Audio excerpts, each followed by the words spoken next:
ನಮಸ್ಕಾರ ಸ್ನೇಹಿತರೆ, ಇದೀಗ ತಾನೇ ಬಂದ ಮುಖ್ಯವಾದ ಮಾಹಿತಿಗಳು. ಮತ್ತೊಮ್ಮೆ ರಾಜ್ಯದಲ್ಲಿ ಮೇ 20ರಿಂದ ಬಸ್ ಸಂಚಾರ ಬಂದ್ ಆಗಲಿದೆ. ಸಾರಿಗೆ ನೌಕರರು ಮುಷ್ಕರ ಕರೆದಿದ್ದು, ಇದೇ ಮಧ್ಯೆ ಸಾರಿಗೆ ಸಂಸ್ಥೆಗಳ ಆರ್ಥಿಕ ಸಂಕಷ್ಟಕ್ಕೆ ಮೂಲ ಕಾರಣವೇ ಬಿಜೆಪಿ ಎಂದು ಸಾರಿಗೆ ಸಚಿವ ರಾಮಲಿಂಗಾರೆಡ್ಡಿ ಅವರ ವಾಗ್ದಾಳಿ. ಎಲ್ಲ ಮಾಹಿತಿಗಳು ಬಂದಿವೆ ಸ್ನೇಹಿತರೆ. ಆರೋಷಕ್ ಅವರ ಟ್ವೀಟ್ಗೆ ರಾಮಲಿಂಗಾರೆಡ್ಡಿ ಅವರು ತಿರುಗೇಟು ಕೊಟ್ಟಿದ್ದಾರೆ. ಏನಿದು ಮಾಹಿತಿ ನೋಡೋಣ. ಮತ್ತೊಂದೆಡೆಯಲ್ಲಿ ರೈತರ ಸಾಲ ಮನ್ನಾ ವಿಚಾರ ಮುಂದಿಟ್ಟುಕೊಂಡು ಸಂತೋಷ್ ಲಾಡ್ ಅವರ ವಾಗ್ದಾಳಿ. ಪ್ರಧಾನಿ ಮೋದಿ ಸರ್ಕಾರ ಭಾರತವನ್ನು ಸಾಲದಲ್ಲಿ ಮುಳುಗಿಸಿದೆ, ಶ್ರೀಮಂತರ ಮಾತ್ರ ಸಾಲ ಮನ್ನಾ ಮಾಡಲಾಗಿದೆ ಎಂದು ಸಂತೋಷ್ ಲಾಡ್ ಅವರು ಕಿಡಿಕಾರಿದ್ದಾರೆ. ಮತ್ತೊಂದೆಡೆಯಲ್ಲಿ ಮೇ ತಿಂಗಳಲ್ಲಿ 30ನೇ ಕಂತು ಬಿಡುಗಡೆಗೆ ಸರ್ಕಾರ ಸಿದ್ಧತೆ. ಇದುವರೆಗೆ 29 ಕಂತು ಜಮೆ ಮಾಡಿರುವ ಸರ್ಕಾರ ಗೃಹಲಕ್ಷ್ಮಿಯರಿಗೆ ಮತ್ತೊಂದು ಮುಖ್ಯವಾದ ಸೂಚನೆ. ಸಚಿವ ಲಕ್ಷ್ಮಿ ಹೆಬ್ಬಾಳ್ಕರ್ ಅವರು ಬೆಳಗಾವಿ ಜಿಲ್ಲೆಯಲ್ಲಿ ಮಾಹಿತಿ ಕೊಟ್ಟಿದ್ದಾರೆ. ಆ ಬಗ್ಗೆಯೂ ಕೂಡ ನೋಡೋಣ. ಇನ್ನು ಇದೇ ಮೊದಲ ಬಾರಿಗೆ LPG ಸಿಲಿಂಡರ್ ಬೆಲೆಯಲ್ಲಿ 1,000 ರೂಪಾಯಿಗೆ ಏರಿಕೆ ಆಗಿದ್ದು, ಕೇಂದ್ರ ಸರ್ಕಾರದ ವಿರುದ್ಧ ಲಕ್ಷ್ಮಿ ಹೆಬ್ಬಾಳ್ಕರ್ ಅವರು ಆಕ್ರೋಶ ವ್ಯಕ್ತಪಡಿಸಿದ್ದಾರೆ. ಎಲ್ಲ ಸುದ್ದಿ ಡೀಟೇಲ್ ಆಗಿ ನೋಡೋಣ. ಅದಕ್ಕೂ ಮೊದಲು ನೀವು ನಮ್ಮ ಚಾನಲ್ಗೆ ಮೊದಲು ಬಾರಿ ಭೇಟಿ ಕೊಡ್ತಿದ್ರೆ ದಯವಿಟ್ಟು ವಿಡಿಯೋಗೆ ಲೈಕ್ ಮಾಡ್ತಾ ಚಾನಲ್ಗೆ ಸಬ್ಸ್ಕ್ರೈಬ್ ಮಾಡ್ಕೊಳ್ಳಿ ಸ್ನೇಹಿತರೆ. ಮತ್ತು ಕಮೆಂಟ್ನಲ್ಲಿ ನಿಮ್ಮ ಅನಿಸಿಕೆಗಳನ್ನು ಕೂಡ ತಿಳಿಸಿ. ವಿಡಿಯೋ ಬಹಳ ಮುಖ್ಯವಾಗಲಿದೆ, ಹಾಗಾಗಿ ವಿಡಿಯೋನ ಪೂರ್ತಿಯಾಗಿ ನೋಡಿ.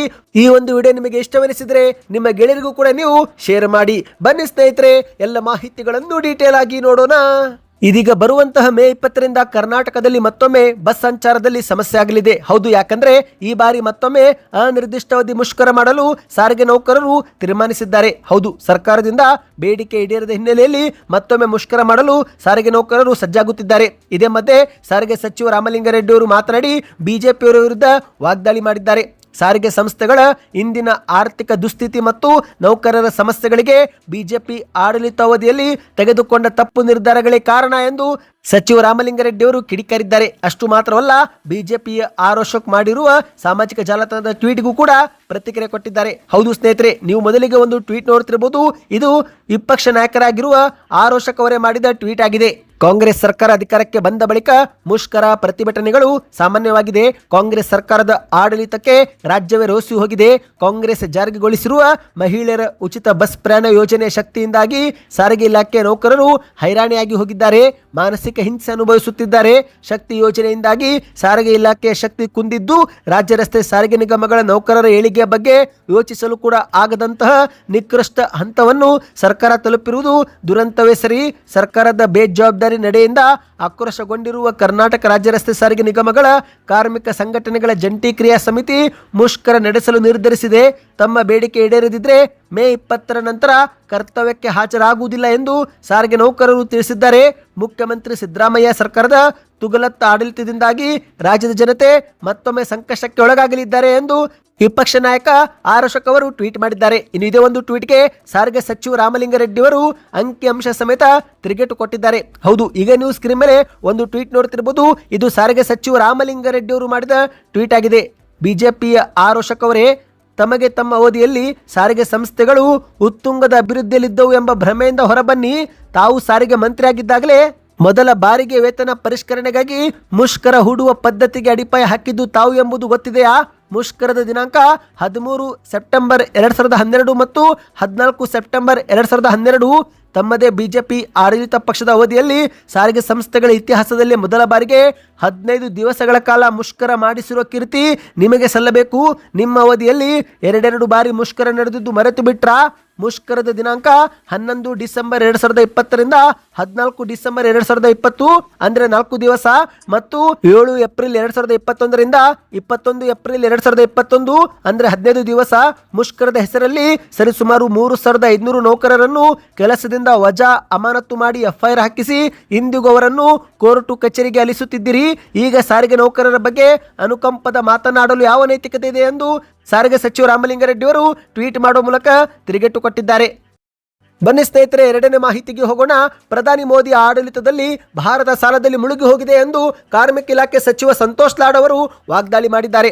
ಅಷ್ಟು ಮಾತ್ರವಲ್ಲ, ರೈತರ ಸಾಲ ಮನ್ನಾ ವಿಚಾರ ಮುಂದಿಟ್ಟುಕೊಂಡು ಕೇಂದ್ರದ ವಿರುದ್ಧ ಗುಡುಗಿದ್ದಾರೆ. ಹೌದು ಸ್ನೇಹಿತರೆ, ನರೇಂದ್ರ ಮೋದಿ ನೇತೃತ್ವದ ಸರ್ಕಾರದ ಆಡಳಿತಾವಧಿಯಲ್ಲಿ ಭಾರತ ಸಾಲದಲ್ಲಿ ಮುಳುಗಿ ಹೋಗಿದೆ ಎಂದು ಸಂತೋಷ್ ಲಾಡ್ ಅವರು ಕಿಡಿಕಾರಿದ್ದಾರೆ. 1947ರಲ್ಲಿ 55 ಲಕ್ಷ ಕೋಟಿಯಷ್ಟಿದ್ದ ಭಾರತದ ಸಾಲ ಇಂದು 225 ಲಕ್ಷ ಕೋಟಿಯಾಗಿದೆ ಎಂದು ವಾಗ್ದಾಳಿ ನಡೆಸಿದ್ದಾರೆ.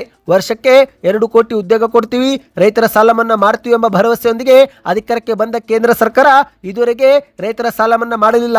ಆದರೆ ಶ್ರೀಮಂತರ ಉದ್ಯಮೆದಾರರ ಲಕ್ಷ ಕೋಟಿ ಸಾಲ ಮನ್ನಾ ಮಾಡಿದೆ ಎಂದು ಕಿಡಿಕಾರಿದ್ದಾರೆ. ಹೌದು, ಇದೇ ಕೇಂದ್ರ ಸರ್ಕಾರ ಉದ್ಯಮೆದಾರರ 16.5 ಲಕ್ಷ ಕೋಟಿ ಸಾಲ ಮನ್ನಾ ಮಾಡಿದೆ. ಆದರೆ ರೈತರ ಸಾಲ ಮನ್ನಾ ಮಾತ್ರ ಮಾಡಲಿಲ್ಲ. ದೇಶದ ವರ್ಷದ ಬಜೆಟ್ 50 ಲಕ್ಷ ಕೋಟಿ ಇದ್ರೆ ಅದಾನಿ ಅಂಬಾನಿಯವರ ವರ್ಷದ ವಹಿವಾಟು 30 ಲಕ್ಷ ಕೋಟಿಯಾಗಿದೆ. 2016ರಲ್ಲಿ ಅದಾನಿಯ ಆದಾಯ 50,000 ಕೋಟಿ ಇದ್ದದ್ದು ಇಂದು 15 ಲಕ್ಷ ಕೋಟಿಗೂ ಹೆಚ್ಚಿಗೆ ಆಗಿದೆ. ದೇಶದಲ್ಲಿ ದೊಡ್ಡ ದೊಡ್ಡ ಮೀನುಗಳು ಸಣ್ಣ ಮೀನುಗಳನ್ನು ತಿನ್ನುತ್ತಿದ್ದು ದೇಶದ ಕೇವಲ 1% ಜನರ ಕೈಯಲ್ಲಿ 40% ದೇಶದ ಆಸ್ತಿ ಇದೆ ಎಂದು ವಾಗ್ದಾಳಿ ಮಾಡಿದ್ದಾರೆ.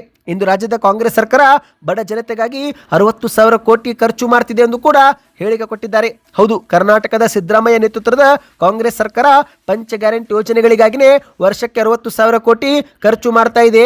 ಇದುವರೆಗೆ ಗೃಹಲಕ್ಷ್ಮಿ ಯೋಜನೆಯಡಿಯಲ್ಲಿ 29 ಕಂತು ಬಿಡುಗಡೆ ಮಾಡುವ ಮೂಲಕ ಮಹಿಳೆಯರ ಬ್ಯಾಂಕ್ ಖಾತೆಗೆ ತಲಾ 58,000 ರೂಪಾಯಿವರೆಗೆ ಹಣ ಹಾಕಲಾಗಿದೆ. ರಾಜ್ಯಾದ್ಯಂತ ಮಹಿಳೆಯರು ಉಚಿತವಾಗಿ ಬಸ್ನಲ್ಲಿ ಸಂಚಾರ ಮಾಡ್ತಿದ್ದಾರೆ. ನಮ್ಮ ಕಾಂಗ್ರೆಸ್ನ ಗ್ಯಾರಂಟಿ ಯೋಜನೆಗಳಿಂದ ಪ್ರತಿ ಮನೆಗೆ ಸರಾಸರಿ 5,000 ರೂಪಾಯಿಂದ 6,000 ರೂಪಾಯಿ ಹಣ ತಲುಪ್ತಾ ಇದೆ. ದೇಶದಲ್ಲಿ ಆಶಾ ಕಾರ್ಯಕರ್ತೆಯರಿಗೆ ವೇತನ, ಬಿಸಿ ಊಟ, ವೃದ್ಧಾಪ್ಯ ವೇತನ, ವಿಧವಾ ವೇತನ, ಅಂಗವಿಕಲ ವೇತನ ಎಲ್ಲ ವ್ಯವಸ್ಥೆ ಜಾರಿಗೆ ತಂದಿದೆ ಕಾಂಗ್ರೆಸ್ ಸರ್ಕಾರ ಎಂದು ಸಂತೋಷ್ ಲಾಡ್ ಅವರು ಹೇಳಿಕೆಯನ್ನು ಕೊಟ್ಟಿದ್ದಾರೆ. ನೀವು ಕೂಡ ರೈತರಾಗಿದ್ದು ಬೆಳೆ ಸಾಲ ಮಾಡಿ ಬೆಳೆ ನಷ್ಟ ಅನುಭವಿಸಿದ್ರೆ ಕಮೆಂಟ್ ನಲ್ಲಿ ಸಾಲ ಮನ್ನಾ ಎಂದು ಕಮೆಂಟ್ ಮಾಡಿ ಸ್ನೇಹಿತರೆ. ಇದರಿಂದ ಒಂದು ಉತ್ತಮ ಫೀಡ್ಬ್ಯಾಕ್ ಸಿಗುತ್ತೆ. ಬನ್ನಿ ಇದೀಗ 3ನೇ ಮಾಹಿತಿಗೆ ಹೋಗೋಣ. ರಾಜ್ಯದ ಕಾಂಗ್ರೆಸ್ ಸರ್ಕಾರ ಗೃಹಲಕ್ಷ್ಮಿಯರ ಬ್ಯಾಂಕ್ ಖಾತೆಗೆ ಇದುವರೆಗೆ 29 ಕಂತು ಬಿಡುಗಡೆ ಮಾಡಿದೆ. ಹೌದು ಸ್ನೇಹಿತರೆ, ಇತ್ತೀಚಿನ ದಿನಗಳಲ್ಲಿ ಕಾಂಗ್ರೆಸ್ ಸರ್ಕಾರ ಅತಿ ವೇಗವಾಗಿ ಬಾಕಿ ಕಂತುಗಳನ್ನು ಜಮೆ ಮಾಡ್ತಾ ಇದೆ. ಜನವರಿಯಿಂದ ಏಪ್ರಿಲ್ ತಿಂಗಳವರೆಗೆ ಸರಿಸುಮಾರು 10,000 ರೂಪಾಯಿಂದ 12,000 ರೂಪಾಯಿವರೆಗೆ ಫಲಾನುಭವಿಗಳ ಬ್ಯಾಂಕ್ ಖಾತೆಗೆ ಹಣ ಹಾಕಲಾಗಿದೆ. ಹೌದು, ಜನವರಿಯಲ್ಲಿ 24ನೇ ಕಂತು, ಫೆಬ್ರವರಿಯಲ್ಲಿ 25, 26 ಕಂತು, ಮಾರ್ಚ್ ಅಲ್ಲಿ 27, 28 ಕಂತು ಮತ್ತು ಇತ್ತೀಚೆಗೆ ಏಪ್ರಿಲ್ ಅಲ್ಲಿ 29ನೇ ಕಂತನ್ನ ಹಾಕಿದೆ. ನಿಮ್ಮ ಬ್ಯಾಂಕ್ ಖಾತೆಗೂ ಏಪ್ರಿಲ್ ತಿಂಗಳಲ್ಲಿ 2,000 ರೂಪಾಯಿ ಜಮಾ ಆಯ್ತಾ? ಕಮೆಂಟ್ ಮಾಡಿ. ಇದೀಗ ಸರ್ಕಾರ ಮೇ ತಿಂಗಳಲ್ಲಿ 30ನೇ ಕಂತು ಕೂಡ ಬಿಡುಗಡೆ ಮಾಡುವ ನಿರೀಕ್ಷೆ ಇದೆ. ಹೌದು ಸ್ನೇಹಿತರೆ, ಗೃಹಲಕ್ಷ್ಮಿಯರಿಗೆ ಇದೇ 1 ಅಥವಾ 2 ವಾರದಲ್ಲಿ ಮತ್ತೊಂದು ಕಂತು ಜಮೆ ಆಗುವ ಸಾಧ್ಯತೆ ಇದೆ. ಅಂದ ಹಾಗೆ ಈಗ ಮೃತಪಟ್ಟ ಫಲಾನುಭವಿಗಳ ಬ್ಯಾಂಕ್ ಖಾತೆಯಿಂದ ಹಣವನ್ನು ಕೂಡ ಸರ್ಕಾರ ವಾಪಸ್ ಪಡೆದುಕೊಳ್ತಾ ಇದೆ. ಹೌದು, ಇದುವರೆಗೆ ಮೃತಪಟ್ಟ ಫಲಾನುಭವಿಗಳ ಬ್ಯಾಂಕ್ ಖಾತೆಗೆ ಹಣ ಜಮೆ ಆಗಿದ್ರೆ ಮರಣ ಪತ್ರದ ಅನುಸಾರ ಹೆಚ್ಚಿನ ಕಂತನ್ನು ಮಾತ್ರ ಸರ್ಕಾರ ವಾಪಸ್ ಮಾಡಿಕೊಳ್ಳಲಿದೆ. ಅಷ್ಟು ಮಾತ್ರವಲ್ಲ ಸ್ನೇಹಿತರೆ, ಆ ಮನೆಯ ಮುಂದಿನ ಯಜಮಾನಿಯರು ಹೊಸದಾಗಿ ಗೃಹಲಕ್ಷ್ಮಿಗೆ ಅರ್ಜಿ ಹಾಕುವಂತೆಯೂ ಕೂಡ ಸಲಹೆ ಕೊಡಲಾಗಿದೆ. ಹೌದು, ಇದು ಒಂದು ನಿರಂತರ ಪ್ರಕ್ರಿಯೆಯಾಗಿದ್ದು ಗೃಹಲಕ್ಷ್ಮಿ ಯೋಜನೆಗೆ ಯಾವುದೇ ಕೊನೆ ದಿನಾಂಕ ಇರೋದಿಲ್ಲ. ಹಾಗಾಗಿ ಮುಂದಿನ ಯಜಮಾನಿಯರು ಈ ಒಂದು ಅರ್ಜಿಗೆ ಹಾಕಿ 2,000 ರೂಪಾಯಿ ಪಡೆದುಕೊಳ್ಳಬೇಕು ಎಂದು ಸರ್ಕಾರ ಸೂಚನೆ ಕೊಟ್ಟಿದೆ. ಒಂದೊಮ್ಮೆ ಮೃತಪಟ್ಟ ಫಲಾನುಭವಿಗಳ ಬ್ಯಾಂಕ್ ಖಾತೆಗೆ ಹಣ ಜಮೆ ಆದರೆ ಆ ಒಂದು ಹಣವನ್ನು ವಾಪಸ್ ಮಾಡಿಕೊಳ್ಳುತ್ತೇವೆ ಎಂದು ಕೂಡ ಸರ್ಕಾರ ಇಲ್ಲಿ ಸೂಚನೆ ಕೊಟ್ಟಿದೆ. ಈಗಾಗಲೇ ಆಯಾ ಜಿಲ್ಲೆಯ ಬ್ಯಾಂಕ್ ಅಧಿಕಾರಿಗಳಿಗೆ ಈ ಒಂದು ಕೆಲಸವನ್ನು ವಹಿಸಲಾಗಿದೆ. ಸ್ನೇಹಿತರೆ, ಬನ್ನಿ ಮತ್ತೊಂದು ಮಾಹಿತಿಗೆ ಹೋಗೋಣ. ಸಾಮಾನ್ಯವಾಗಿ ಪ್ರತಿ ತಿಂಗಳ ಮೊದಲ ದಿನದಂದು ಸಿಲಿಂಡರ್ ಬೆಲೆಯನ್ನು ಪರಿಷ್ಕೃತ ಮಾಡಲಾಗುತ್ತೆ. ಕೆಲವೊಮ್ಮೆ ಸಿಲಿಂಡರ್ ಬೆಲೆಗಳು 10 ರೂಪಾಯಿ 50 ರೂಪಾಯಿ ಏರಿಕೆ ಆದರೆ ಕೆಲವೊಮ್ಮೆ 20 ರೂಪಾಯಿ 30 ರೂಪಾಯಿ ಇಳಿಕೆಯೂ ಕೂಡ ಆಗುತ್ತೆ. ಆದರೆ ಇದೇ ಮೊದಲ ಬಾರಿಗೆ ವಾಣಿಜ್ಯ ಸಿಲಿಂಡರ್ ಬೆಲೆಯಲ್ಲಿ 1,000 ರೂಪಾಯಿವರೆಗೆ ಏರಿಕೆಯಾಗಿದೆ. ಹೌದು, ದೇಶದ ಸರ್ಕಾರಿ ತೈಲ ಮಾರುಕಟ್ಟೆ ಕಂಪನಿಗಳು ವಾಣಿಜ್ಯ ಬಳಕೆಯ ಸಿಲಿಂಡರ್ ಬೆಲೆಯಲ್ಲಿ ಭಾರಿ ಏರಿಕೆ ಮಾಡಿದೆ. ಹೋಟೆಲ್ ಹಾಗೂ ವ್ಯಾಪಾರ ವಲಯಕ್ಕೆ ಇದೊಂದು ದೊಡ್ಡ ಹೊಡೆತ ಆಗಲಿದೆ. ಹೌದು ಸ್ನೇಹಿತರೆ, 19 ಕೆಜಿ ವಾಣಿಜ್ಯ LPG ಸಿಲಿಂಡರ್ ಬೆಲೆ ಮೊದಲು 2078 ರಿಂದ 2,100 ರೂಪಾಯಿ ಆಸುಪಾಸು ಮಾರಾಟವಾಗುತ್ತಿತ್ತು. ಆದರೆ ಮೇ 1ಕ್ಕೆ 3,100 ರೂಪಾಯಿಗೆ ಏರಿಕೆಯಾಗಿದೆ. ಅಂದ್ರೆ ಬರೋಬ್ಬರಿ 1,000 ರೂಪಾಯಿ ಏರಿಕೆಯಾಗಿದೆ. ಸ್ನೇಹಿತರೆ, ಸರ್ಕಾರಿ ಸ್ವಾಮ್ಯದ ಇಂಡಿಯನ್ ಆಯಿಲ್ ಕಾರ್ಪೊರೇಷನ್ ಮಾಹಿತಿ ಪ್ರಕಾರ ಈ ಬಾರಿ ಸುಮಾರು 1,000 ರೂಪಾಯಿಗೆ ಏರಿಕೆ ಮಾಡಲಾಗಿದೆ ಎಂದು ವರದಿಯಾಗಿದೆ. ಅಷ್ಟು ಮಾತ್ರವಲ್ಲ ಸ್ನೇಹಿತರೆ, ಕಳೆದ 5 ತಿಂಗಳಿನಿಂದ ವಾಣಿಜ್ಯ ಬಳಕೆ ಸಿಲಿಂಡರ್ ಬೆಲೆಯಲ್ಲಿ ಸತತವಾಗಿ ಏರಿಕೆ ಆಗುತ್ತಲೇ ಬಂದಿದೆ. ಹೌದು, ಜನವರಿಯಲ್ಲಿ 111 ರೂಪಾಯಿ ಹೆಚ್ಚಳವಾಗಿತ್ತು, ಫೆಬ್ರವರಿಯಲ್ಲಿ 49 ರೂಪಾಯಿ ಏರಿಕೆ ಆಯಿತು, ಮಾರ್ಚ್ ತಿಂಗಳಲ್ಲಿ 114 ರೂಪಾಯಿ ಮತ್ತು 28 ರೂಪಾಯಿಯಂತೆ 2 ಹಂತಗಳಲ್ಲಿ ಏರಿಕೆ ಮಾಡಲಾಯಿತು. ಇನ್ನು ಇತ್ತೀಚೆಗೆ ಏಪ್ರಿಲ್ 1ರಂದು 218 ರೂಪಾಯಿ ಏರಿಕೆ ಆಗಿತ್ತು. ಆದರೆ ಈ ಬಾರಿ ಮೇ ತಿಂಗಳಲ್ಲಿ 1,000 ರೂಪಾಯಿ ಏರಿಕೆ ಆಗಿದೆ. ಒಟ್ಟಿನಲ್ಲಿ ಕಳೆದ 5 ತಿಂಗಳ ಅವಧಿಯಲ್ಲಿ ವಾಣಿಜ್ಯ ಬಳಕೆ ಸಿಲಿಂಡರ್ ಬೆಲೆಯಲ್ಲಿ 1,500 ರೂಪಾಯಿ ಆಸುಪಾಸು ಏರಿಕೆಯಾಗಿದೆ. ಆದರೆ ಇಲ್ಲಿ ಗುಡ್ ನ್ಯೂಸ್ ಏನೆಂದರೆ ಗೃಹ ಬಳಕೆ 14.2 ಕೆಜಿ ಸಿಲಿಂಡರ್ ಬೆಲೆಯಲ್ಲಿ ಯಾವುದೇ ಬದಲಾವಣೆ ಆಗಿಲ್ಲ. ಈಗಲೂ ಕೂಡ 913 ರೂಪಾಯಿಂದ 940 ರೂಪಾಯಿ ಆಸುಪಾಸು ಮಾರಾಟವಾಗಿದೆ. ಅಂದ್ರೆ ಸ್ನೇಹಿತರೆ, ಮನೆಗೆ ಬಳಕೆ ಮಾಡುವ ಸಿಲಿಂಡರ್ ಬೆಲೆಯಲ್ಲಿ ಯಾವುದೇ ಏರಿಕೆ ಆಗಿಲ್ಲ. ಆದರೆ ವಾಣಿಜ್ಯ ಬಳಕೆಗೆ ಉಪಯೋಗ ಮಾಡುವಂತಹ ಸಿಲಿಂಡರ್ ಬೆಲೆಯಲ್ಲಿ 1,000 ರೂಪಾಯಿ ಏರಿಕೆ ಆಗಿದೆ. ಈ ಒಂದು ಏರಿಕೆಯಿಂದ ಹೋಟೆಲ್, ರೆಸ್ಟೋರೆಂಟ್, ಡಾಬಾ ಮತ್ತು ಇತರೆ ಅಂಗಡಿ ಮಾಲೀಕರು ಆಹಾರ ಪದಾರ್ಥ ಪದಾರ್ಥಗಳ ಬೆಲೆಯಲ್ಲೂ ಕೂಡ ಏರಿಕೆ ಮಾಡುವ ಸಾಧ್ಯತೆ ಇದೆ. ಒಟ್ಟಿನಲ್ಲಿ ಹೋಟೆಲ್ ಊಟ ನಂಬಿಕೊಂಡವರಿಗೆ ಈಗ ಮತ್ತಷ್ಟು ಬೆಲೆ ಏರಿಕೆ ಬಿಸಿ ಮುಟ್ಟಲಿದೆ. ಇನ್ನು ಇದೇ ಒಂದು ವಿಚಾರ ಕುರಿತಂತೆ ಕೇಂದ್ರದ ವಿರುದ್ಧ ಸಚಿವೆ ಲಕ್ಷ್ಮೀ ಹೆಬ್ಬಾಳ್ಕರ್ ಅವರು ಬೆಳಗಾವಿಯಲ್ಲಿ ಆಕ್ರೋಶ ವ್ಯಕ್ತಪಡಿಸಿದ್ದಾರೆ. ಹೌದು, ವಾಣಿಜ್ಯ ಗ್ಯಾಸ್ ಸಿಲಿಂಡರ್ ಬೆಲೆಯಲ್ಲಿ 1,000 ರೂಪಾಯಿಗೆ ಏರಿಕೆ ಆಗಿದ್ದಕ್ಕೆ ಕೇಂದ್ರ ಸರ್ಕಾರದ ಜನವಿರೋಧಿ ಇದು ನಿರ್ಧಾರವಾಗಿದೆ ಎಂದು ಲಕ್ಷ್ಮೀ ಹೆಬ್ಬಾಳ್ಕರ್ ಅವರು ತೀವ್ರವಾಗಿ ಖಂಡಿಸಿದ್ದಾರೆ. ಬೆಳಗಾವಿಯಲ್ಲಿ ಮಾತನಾಡಿದಂತ ಲಕ್ಷ್ಮೀ ಹೆಬ್ಬಾಳ್ಕರ್ ಅವರು, ಇಷ್ಟೊಂದು ಮಟ್ಟದ ಬೆಲೆ ಏರಿಕೆ ನಾನು ಹಿಂದೆಂದೂ ಕೂಡ ಕಂಡಿಲ್ಲ. ಕೆಲವು ರಾಜ್ಯಗಳಲ್ಲಿ ಚುನಾವಣೆ ಮುಗಿದಿದ್ದು, ಹಾಗಾಗಿ ಚುನಾವಣೆ ಮುಗಿದ ತಕ್ಷಣವೇ ಜನವಿರೋಧಿ ತೀರ್ಮಾನ ತೆಗೆದುಕೊಳ್ಳಲಾಗಿದೆ. ಜನರಿಗೆ ನೀಡಿದ ಭರವಸೆ ಇವರು ಮರೆತಂತಾಗಿದೆ ಎಂದು ಕೇಂದ್ರದ ವಿರುದ್ಧ ಗುಡುಗಿದ್ದಾರೆ. ಈ ಒಂದು ದರ ಏರಿಕೆಯಿಂದ ಹೋಟೆಲ್ ಉದ್ಯಮದ ಮೇಲೆ ನೇರ ಪರಿಣಾಮ ಬೀರಲಿದೆ. ಈಗಾಗಲೇ ಬೆಲೆ ಏರಿಕೆ ಒತ್ತಡದಲ್ಲಿ ವ್ಯಾಪಾರಿಗಳು ಕಷ್ಟ ಅನುಭವಿಸುತ್ತಿದ್ದು, ಈ ಒಂದು ಬೆಲೆ ಏರಿಕೆ ಮತ್ತಷ್ಟು ಹೊರೆಯಾಗಲಿದೆ.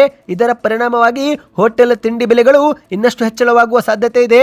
ಒಟ್ಟಿನಲ್ಲಿ ಸಾಮಾನ್ಯ ಜನರ ದಿನನಿತ್ಯ ಜೀವನ ಮತ್ತಷ್ಟು ಸಂಕಷ್ಟಕ್ಕೆ ಸಿಲುಕಲಿದೆ ಎಂದು ಲಕ್ಷ್ಮೀ ಹೆಬ್ಬಾಳ್ಕರ್ ಅವರು ಕಿಡಿಕಾರಿದ್ದಾರೆ. ಕೇಂದ್ರ ಸರ್ಕಾರ ಜನರ ಜೀವನೋಪಾಯ ಸುಲಭಗೊಳಿಸುವ ಬದಲು ಈ ರೀತಿ ಬೆಲೆ ಏರಿಕೆ ಮಾಡುವ ಮೂಲಕ ಇನ್ನಷ್ಟು ಕಷ್ಟಕರಗೊಳಿಸುತ್ತಿದೆ. ಚುನಾವಣೆ ಬಳಿಕ ಜನರಿಗೆ ಮತ್ತೊಮ್ಮೆ ಕೇಂದ್ರ ಸರ್ಕಾರ ಮೋಸ ಮಾಡುತ್ತಿರುವುದು ಸ್ಪಷ್ಟವಾಗಿ ಕಾಣಿಸುತ್ತಿದೆ ಎಂದು ಬೆಳಗಾವಿಯಲ್ಲಿ ಟೀಕೆ ಮಾಡಿದ್ದಾರೆ. ಸದ್ಯಕ್ಕಿಷ್ಟೇ ಸ್ನೇಹಿತರೆ, ಈ ಎಲ್ಲ ಮಾಹಿತಿ ಇಷ್ಟವಾಗಿದ್ದರೆ ಚಾನಲ್ಗೆ ಸಬ್ಸ್ಕ್ರೈಬ್ ಮಾಡ್ಕೊಳ್ಳಿ, ವಿಡಿಯೋನ ಲೈಕ್ ಮಾಡ್ತಾ ಶೇರ್ ಮಾಡಿ.